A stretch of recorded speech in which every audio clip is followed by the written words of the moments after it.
जय श्री राम दोस्तों। हमने अग्निवीर 2024 का हमने अभी तक बुक का जो अंकित भाटी सर के हैं जो केमिस्ट्री का हमने 2 क्लास करा दिया है और ये लास्ट क्लास है जिसमें हम सारे ऑब्जेक्टिव क्लियर कर दिए हैं अग्निवीर इंडियन आर्मी के लिए 2024। तो अभी तक आपने नहीं देखा है तो जाके देख सकते हैं, हमने प्लेलिस्ट बना दिया है, वहां आपको सभी सब्जेक्ट का ऑब्जेक्टिव क्वेश्चन मिल जाएगा। उससे पहले अगर आपने सब्सक्राइब नहीं किया है तो सब्सक्राइब भी ज़रूर कर लीजिए, क्योंकि हर दिन आपको यहाँ हर बुक का सॉल्यूशन आपको मिलता रहेगा। तो चलिए वीडियो स्टार्ट करते हैं। तो देखिए हमारा कार्बन एवं उसके यौगिक है चैप्टर का नाम।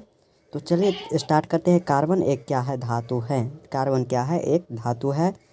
दूसरा है कार्बन का परमाणु क्रमांक होता है कितना? कार्बन का परमाणु क्रमांक 6 होता है। उसके बाद तीसरा है हीरा और ग्रेफाइट दोनों कार्बन के अपरूप है। हीरा और ग्रेफाइट है जो दोनों कार्बन के अपरूप होते हैं।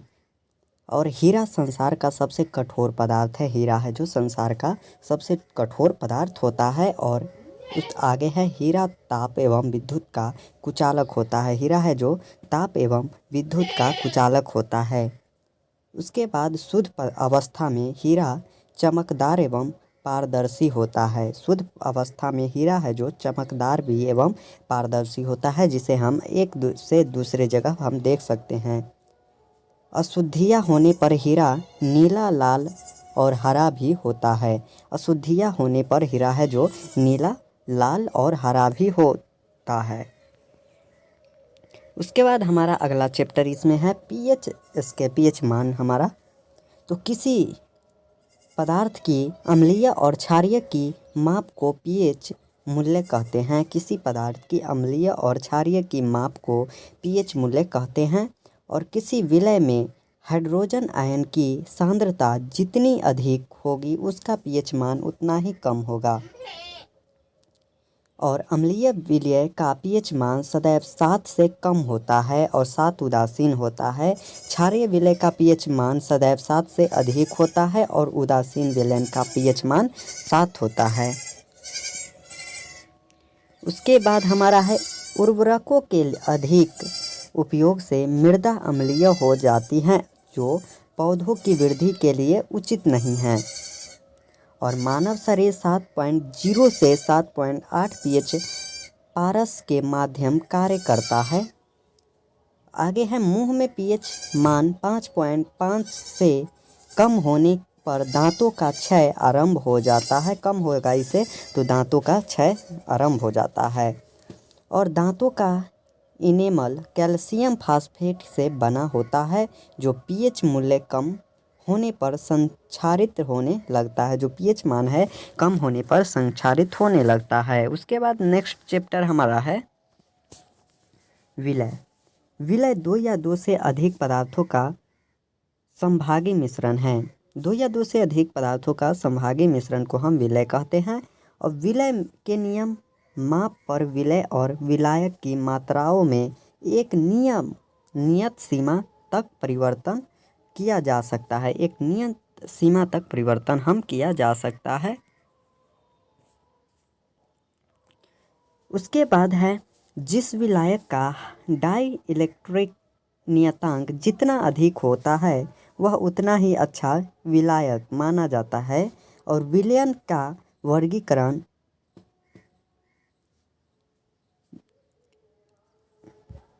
विन्स्पी बंजपवद वर्धीसन जपद है।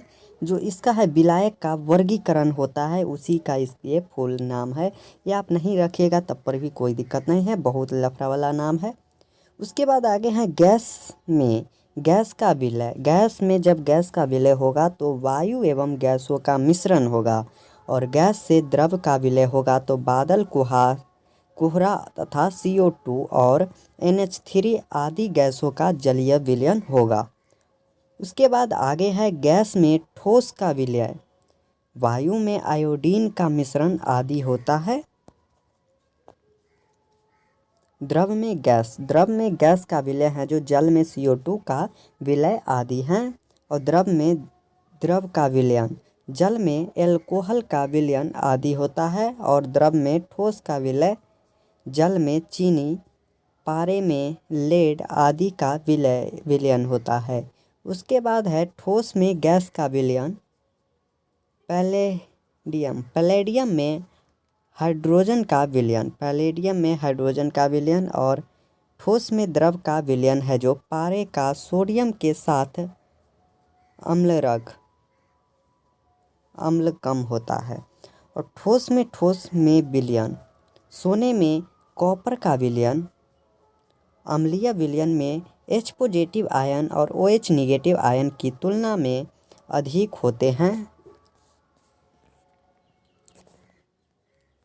और उदासीन विलयनों में OH निगेटिव आयन और H पॉजिटिव आयन की तुलना में अधिक होते हैं। और उदासीन विलयन में H पॉजिटिव आयनों तथा OH निगेटिव आयनों की सांद्रता समान होती है। ये याद रखिएगा, इम्पोर्टेंट पॉइंट है। और वह विलयन जिसमें निश्चित ताप एवं दाब पर और अधिक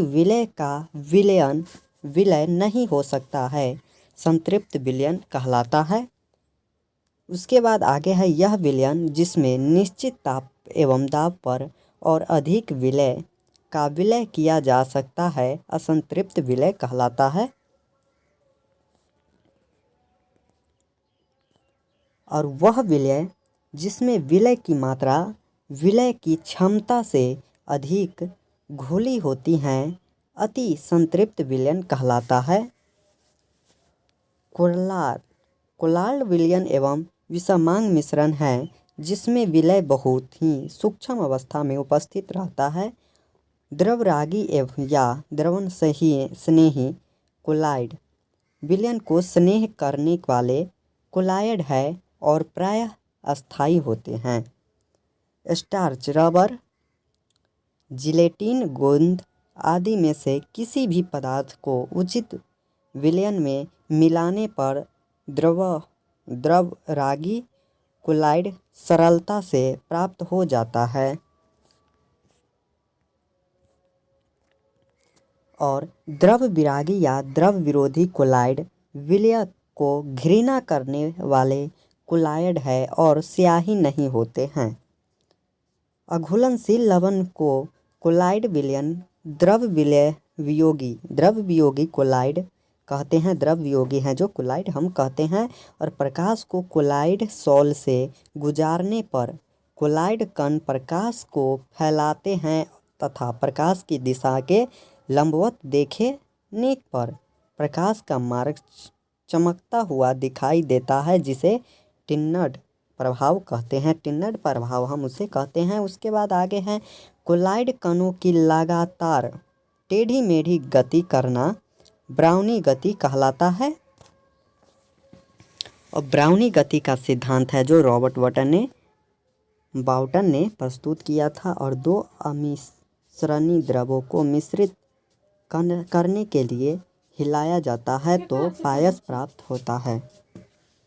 उसके बाद है पायस को स्याही करने के लिए पायसीकरण मिलाया जाता है। और प्रोटीन, गोंद आदि प्राकृतिक एवं अल्कोहल, साबुन आदि प्रमुख कृत्रिम पायसीकर्मक हैं। और अधिकांश दवाइयों की प्रकृति कोलाइड होती हैं। उसके बाद आगे है सिल्वर सॉल आँख के लोशन के रूप में प्रयोग किया जाता है। और सिल्वर आयोड को बादलों पर स्प्रे करके कृत्रिम बरसात कराई जाती है। और आइसक्रीम बनाते समय जिलेटिन मिलाया जाता है जिससे कोलाइड को स्थिरता मिलती है और क्रिस्टलीकरण रुक जाता है। और उसके बाद है किसी दुर्बल अम्ल तथा उसके संयुक्त क्षारक अथवा किसी दुर्बल क्षारक एवं उसके संयुग्मी अम्ल के जलीय विलयन को बफर विलयन कहते हैं। और सीधे सिरे के किण्वन द्वारा एल्कोहल के उत्पादन में बफर विलय का उपयोग किया जाता है। और रासायनिक अभिक्रिया की गति का अध्ययन करने में तथा पीएच मान को स्थिर करने में बफर विलयन का उपयोग है जो किया जाता है। और चमड़ा पकड़ने तथा कागज आदि के निर्माण में पीएच मान को स्थिर करने के लिए बफर विलयन का उपयोग है जो किया जाता है। तो चलिए हमारा है जो केमिस्ट्री आज हम ख़त्म हो गया है। इसके बाद हम फिजिक्स का आप क्लास आएगा जिसमें आपको सारा का सारा आपको यहाँ पे सॉल्यूशन कराया जाएगा।